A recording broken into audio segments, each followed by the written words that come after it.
Now you've got your grass seed planted. What can you expect over the next few weeks as you're hoping and praying that some grass will start growing in your lawn? So let's get out of the weeds.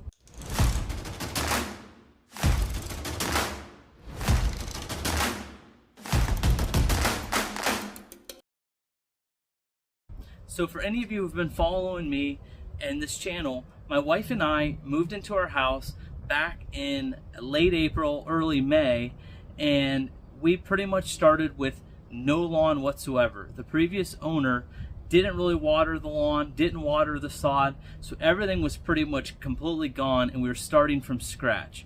Well, I tried to do a seeding job kind of in the summer, didn't really go over too well. The weeds won that battle, but I've been kind of anticipating this time for fall where I can get my chance at redemption. Previous video, I talked about what I decided to do in my lawn here, and I planted mostly perennial ryegrass here in my backyard, and then my front, I did a little bit of the turf type tall fescue.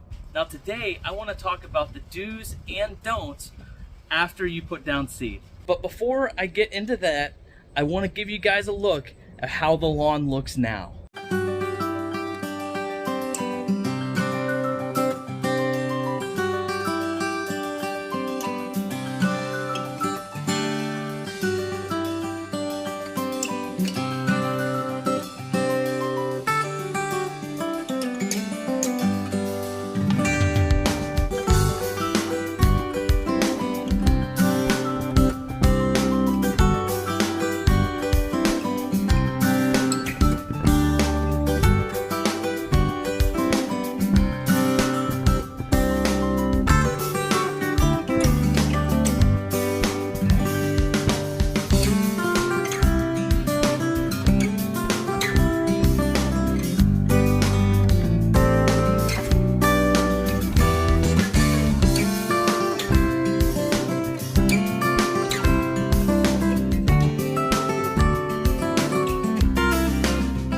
So the first thing you want to do after you plant grass seed is you want to make sure you keep the seed wet.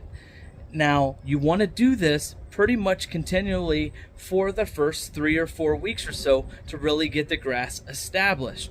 But what you don't want to do is you don't want to overdo it and get the ground completely soaked and have it turn into a swamp.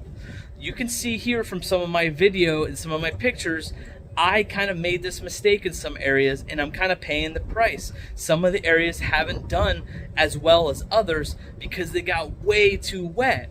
And part of my problem was I just had an in-ground irrigation system installed right before I seeded. I didn't really get enough time to kind of get it calibrated right with how much water is getting put down. And so I was kind of guessing a little bit, and it was putting down way more water than what I was actually wanting. And by the time I really kind of caught it fully, I had already created a swamp. So I stopped watering because I just had everything way too soaked. And on top of that, we started getting a bunch of rain, so it compounded my problems. So now I've had my irrigation system turned off for about a week, just trying to get my yard to dry out because it is literally so swampy. And so you want to keep the grass wet, but don't completely soak it to where you have a swamp. So you want to do nice short waterings, not real deep heavy where the water's just going to sit on the top. The next thing that you don't want to do is you don't want to walk on it. You want to stay off of the lawn as long as possible anytime you're seeding, so that way the grass can start to get established. If you're completely just have bare ground and you're seeding from nothing, then it should be a little bit easier because it's going to take a little bit for it to grow to have anything to need to mow anyway. But if you have actually a little bit of established lawn and you're doing some overseeding in that, what I'd always tried to do is I would try to, leading up to seeding, cut my lawn a little bit lower, put the seed down, and then wait as long as possible to get back on the lawn. Keep watering the lawn and doing your thing, but wait as long as possible until you absolutely have to mow. Which leads me to the next thing, the first mowing. Our goal with planting grass seed is you would like to try to get at least 2 mows in before the end of the year to really make sure your grass is established.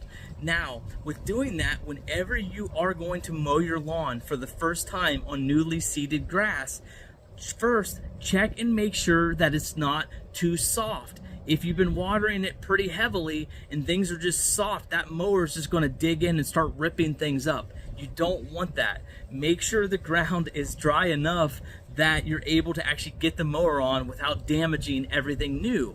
And when you go to mow, get on and get off quick. Just mow it quick, get off, and just wait again as long as you can until you get to mow it again, and then you can kind of get into a routine again. So what about the spots that haven't really come in as well as some of the others?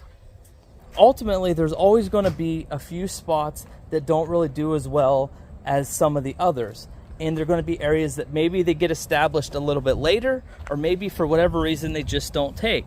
In my case, I have an area like here where you can actually see footprints on that were walked on a little bit too early. We actually had some furniture delivered, and so they were carrying furniture all through this back when it was muddy and just started tearing everything up.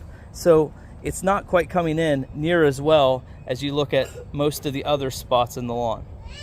Now, if you have a couple spots that have failed with your seeding job, you have a couple of different options. If it's still early enough in the season before we get into our freezing temperatures, you may be able to kind of just do some spot seeding and really try to get it established before we get into winter. But if it's kind of getting too late and you think, hey, we're going to be starting to get some freezing temps before I'm going to be able to get grass established, well, then we may just have to go and look into a strategy of just getting some of those spots seeded in the spring. Now, spring isn't typically the best time to seed grass, but seeding just a few small areas is going to be a much more manageable task than trying to do a wide seeding job in the spring.